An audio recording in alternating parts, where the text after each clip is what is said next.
We're in the Louvre and we're looking at one of the most important objects in the entire museum. This is the law code stele of King Hammurabi.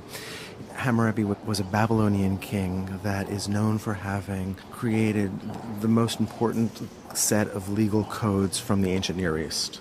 Which perhaps predate the legal codes, the commandments of the Old Testament. And in fact, some scholars think that this may have been a source for the biblical texts. And we see at the top Hammurabi himself receiving the laws from the god Shamash. Shamash was a god associated with both the sun and with law.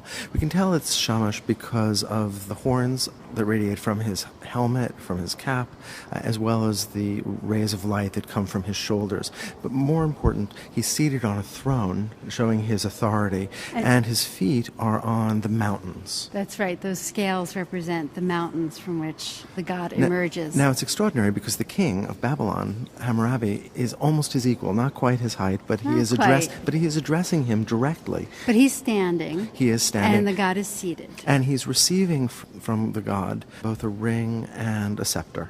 Symbols of power. Right. Under this wonderful relief, and we should say that this is made out of basalt, which is very hard, a stone that comes from volcanic action. And it's black. You see inscribed the entire stele covered in very small registers, 3 pieces of writing. The first describing the king's investiture, that is, his right to be king. The next, a kind of ode to his glory. And then finally, and mostly, over 300 specific laws that actually govern Babylonia. The laws are all written using cuneiform in the Akkadian language, and they're written in a language that was very accessible. Hammurabi really wanted this to be a legacy so that everyone could read this and understand. And it was really important that people understood, because if they broke these laws, the punishments were really serious. Right, so all the laws are written, if you do this, if you disobey your parents in this way, if you commit such and such a crime, this will be your punishment. So it outlines actions and their punishments. What's really crucial is this is at the very beginning of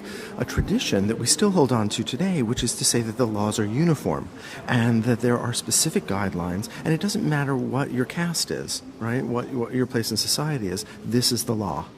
And also an idea that laws are somehow immutable and divine, right? This is an important Judeo-Christian idea, too, that the laws are somehow above humanity. That they are divine, and that's clearly represented here. It's extraordinary that this has come down to us from so long ago. This is almost 4,000 years old. I presume that's partially because the stone is so hard. Well, I think that that's right, but I think it's also something that has been seen as enormously important. And cherished. Yeah.